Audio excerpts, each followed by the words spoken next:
చేయాలి. అలాగే కార్తీక మాసం మొదటి రోజు మార్గపాలి ఉత్సవం అని ఒక ప్రత్యేకమైన ఉత్సవం చేస్తారు. అంటే ఆవు, దూడ కలిసి ఉంటే కనుక వాటికి ప్రదక్షిణలు చేయటాన్ని మార్గపాలి ఉత్సవం అంటారు. ఎక్కడైనా దూడతో కలిసిన ఆవు ఉంటే మాత్రం ఖచ్చితంగా వెళ్ళి ప్రదక్షిణలు చేసుకోండి.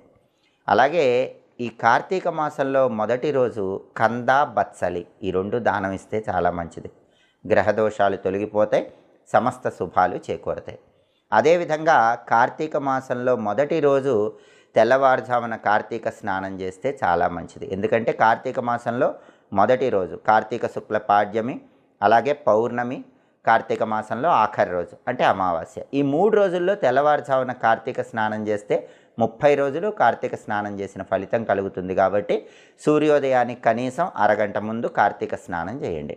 కార్తీక స్నానం చేసేటప్పుడు మొదటి రోజు గోవింద గోవింద గోవింద, పుండరీకాక్ష పుండరీకాక్ష పుండరీకాక్ష అనుకుంటూ కార్తీక దామోదర